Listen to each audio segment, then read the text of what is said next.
ভাঙড়ে বোমা উদ্ধারের তদন্ত এবার এনআইএ। ভাঙড়ে উত্তর কাশীপুর থানা এলাকায় প্রচুর বোমা উদ্ধার হয়, এবার তদন্তভার দেওয়া হলো এনআইএ কে। বিস্তারিত বলবেন রুমা পাল, টেলিফোনে রয়েছেন। রুমা, দেখো, জানিয়ে রাখি, দক্ষিণ চব্বিশ পরগনা উত্তর কাশীপুর থানার মাঝেরহাটে বোমা উদ্ধারের ঘটনায় কিন্তু এনআইএ তদন্তের নির্দেশ দিয়েছে এবং সেই নির্দেশ দেওয়া হয়েছে কেন্দ্রের স্বরাষ্ট্র মন্ত্রক থেকে। এবং জানিয়ে রাখি, পুলিশ গিয়ে সেখানে এটা পরিত্যক্ত বাড়ি থেকে প্রায় ৭৯টি কাঁচা বোমা মতো জিনিস উদ্ধার করে এবং দক্ষিণ চব্বিশ পরগনা মাঝেরহাট এলাকার কাছে একটি ফাঁকা বাড়িতেই কিন্তু রাখা ছিল এবং এর পিছনে বড় কোনো ষড়যন্ত্র থাকতে পারে এবং তাই কেন্দ্রীয় সরকার এনআইএ তদন্তের নির্দেশ দিয়েছে, এমনটাই কিন্তু কমিশন জানিয়েছে, নির্বাচন কমিশন। এবং নির্বাচন কমিশন কিন্তু এটাও জানাচ্ছে যে দ্বিতীয় দফা নির্বাচনের আগে যেখানেই বোমা পাওয়া যাবে সেখানেই কিন্তু এনআইএ তদন্ত হবে, এমনটাই কিন্তু সিদ্ধান্ত নির্বাচন কমিশনের। এবং যেহেতু এই ধরনের বোমা উদ্ধার বা বোমা এই ধরনের পাওয়া যাচ্ছে, সেক্ষেত্রে কিন্তু খুবই সতর্ক কমিশন, কারণ দ্বিতীয় দফা নির্বাচন রয়েছে এবং সেক্ষেত্রে নির্বাচনের আগে একাধিক এই ধরনের ঘটনা ঘটতে পারে। সেই কারণেই কিন্তু এই ঘটনার পরিপ্রেক্ষিতে সেখানে এনআইএ তদন্তের নির্দেশ দেওয়া হয়েছে, গ্রেপ্তারিও হয়েছে। অন্যদিকে কোথাও দ্বিতীয় দফা নির্বাচনের আগে যদি কোনো বোমা পাওয়া যায়, সেক্ষেত্রে সেখানেও কিন্তু এনআইএ তদন্ত হবে, এমনটাই জানাচ্ছে কমিশন। ধন্যবাদ। দ্বিতীয় দফার ভোটের আগে প্রচারে উত্তরপাড়ার বিজেপি প্রার্থী দীপাঞ্জন চক্রবর্তী।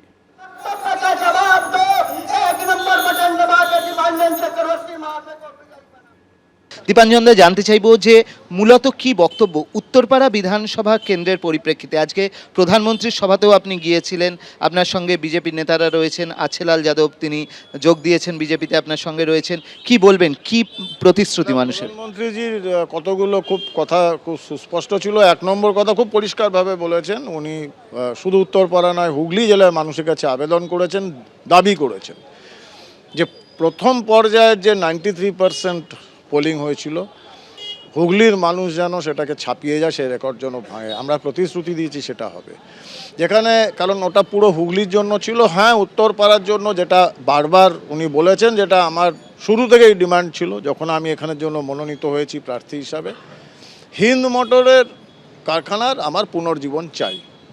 একটা বাংলা নয়, ভারতের গর্বের ওটা কবরখানা হয়ে গেছে, শ্মশান স্তূপ হয়ে গেছে। সিপিএম শুরু করেছিল বন্ধ করা, আর তৃণমূল ওই কারখানার শেড টেডগুলো বিক্রি করে দিয়েছে এবং ওখানে ওদের দর্শনের কারখানা চালু করে দিয়েছে। এটা বন্ধ করতে হবে অ্যাট দ্য আর্লিয়েস্ট। সেটা উনি প্রমাণ করে, মোদিজি তো বলেছেন, ওনার ঘোষণাপত্রে রয়েছে। আজকে ওনার সঙ্গে আমার কথাও হয়েছে এই ব্যাপারে।